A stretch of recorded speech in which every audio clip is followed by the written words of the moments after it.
I personally can't get bored of this, right? Just comboing off. Like, that's the whole point of Yu-Gi-Oh! To me, especially, right? Like, when you first started to play Yu-Gi-Oh!, right? What was your main goal? Right? You got the cards, you picked the cards. What in your opinion felt like, okay, this is gonna give you the edge. This card is, oh, this card is, oh, this will win me. This will win me a game. Oh, they won't expect this.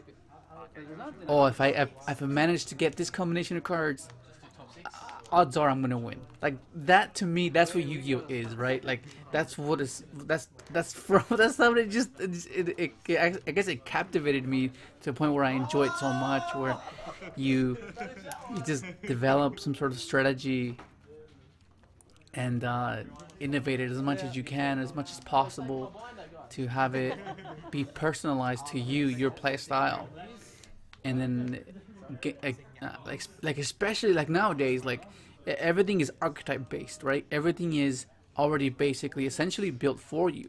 The new sets get released. You either like an archetype, pick it up, cause it's the new set, right? You give it a try. Some like it, some don't. Some stick with the older cards from the older sets and just try to innovate that so they can be meta relevant now, right? And that's the one good thing I like about Yu-Gi-Oh! Where you can do that.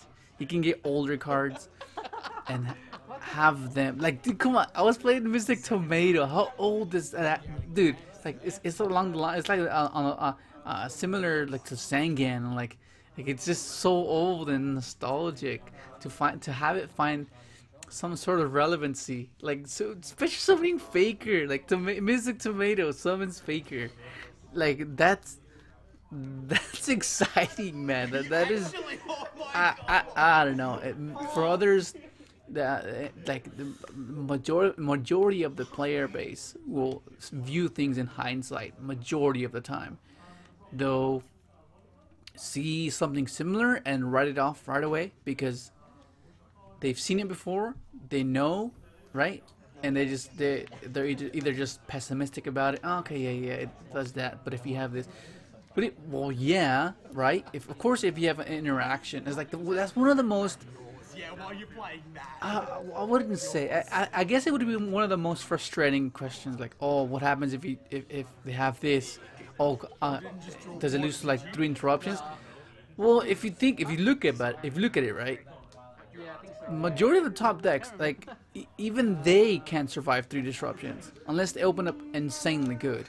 Like, like, what do you mean? Like, that's the whole point. You know, like, I sometimes I don't understand that. I don't really understand that question because, like, of course, like, if you have all the answers, of course you're gonna lose. Like, that's logical, right? You're bound to lose if they open up all of the answers for every single one of your plays. And I mean, I guess it's just it's just something that just keeps going around circles and circles. It's like no end to it. But that's the fun part about it. You kind of need that though. You need that to be part of the conversation. Otherwise, I'll just leave it at that. You just need that to be part of the conversation. And game 1 was brutal, dude. Danny opened up like Dinah set 3 back row. And I tried to stall as long as I could, but in the end, just Cowboy just burned me for the last life points I had. Okay, so right here, like, all I'm thinking about is, okay, well, I got everything clear, no hinders. I know what his hand is, right? So the whole point, you're gonna just finish up your combo, try to get as many twisters as you possibly can, because in-phase twisters just basically destroys back row heavy decks or anti-meta decks, because that's how they rely on it. They have like floodgates, they have cards that stun like strike to prevent you from going and advancing your game plan, right? So that's the entire purpose. That's the whole reason why Librarian and why I like this deck so much, because once you get Librarian, you just keep drawing and drawing and drawing. And then that's how you I guess, out resource your opponent, because you're gonna be drawing so many cards that like what they're gonna have to make sure that like they're gonna have 6 cards, right? So out of 6 cards, you're gonna be drawing like more than 10 cards. So like, one of his cards has to be able to manage 3 other cards to be able to keep up, and that's just not gonna work.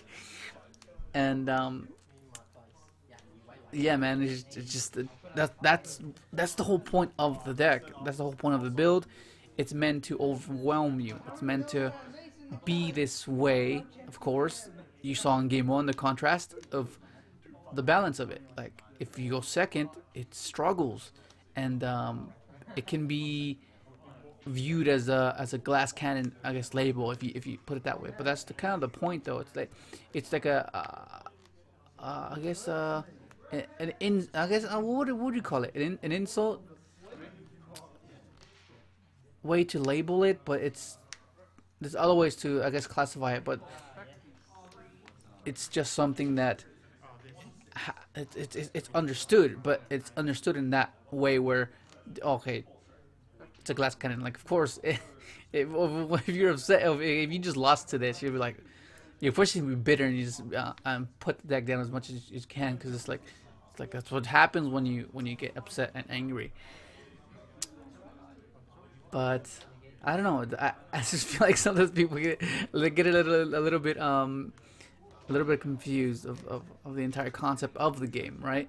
There's pros and cons. There's strengths and weaknesses, and the way, like, of course, when you get to like FTK territories, like, that's just completely different. I'm like not for that, of course. Like, if it's a win condition, right? Like, if there's ways to stop it, if there's a way to interact with it, until it becomes to the point where it's completely inevitable, then that's when it needs to be addressed. And it's like, okay, well, yeah, no, like, this has to be touched. It has to be addressed. Otherwise, it's just not good for the game. But just because a deck is insanely good game 1 shouldn't be oh, ban. Oh, these need to hit. That's just, oh my god. But anyways, yeah, just keep watching the game. I still gotta upload one more, because you guys already pretty much know how this is going to end. Just enjoy the combo sequence, and game 3, it's always the one that matters, right? You win game 1, you're on the edge. If you win game 1, you're over the hill. You feel amazing. If you lose game 1, then you're like, damn, I gotta win game 2. And then it's just vice versa, right? And then if it's 1-1, you're going to game 3. That's the exciting part, right? It's the one that matters. Like, game 1 and 2 don't matter anymore. Game 3, that's where the one, whoever wins that one wins, and that's always exciting. Of course, one of them's gonna be upset. It's gonna be a winner. There's gonna be a loser. That's part of it. But it's a load of fun. Like, it's just, yeah, it's just really, really cool. Especially if you like truly fundamentally enjoy the game, you'll get what I mean. Yeah. Enjoy the game.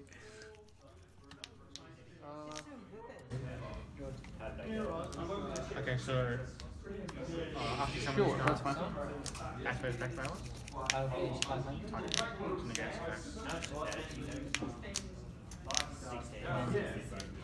And then I can send that to it, and then to it. Yeah. Trying to remember what you had. You had storming.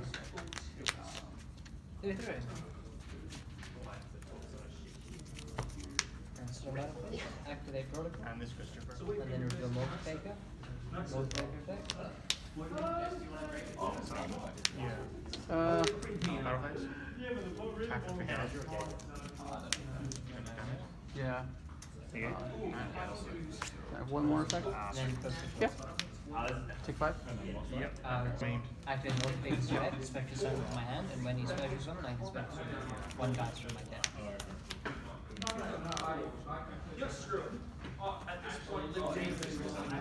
No, it's using shuffle your whole. Is this on 2K? Yeah. And then go to activate. I draw. Same face. Okay. Those two. These two outside one? No, these two hit. There you go. What mulligans?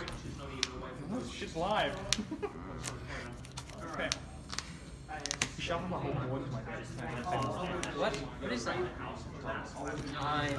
This is a game 3. No way, man. Oh my god.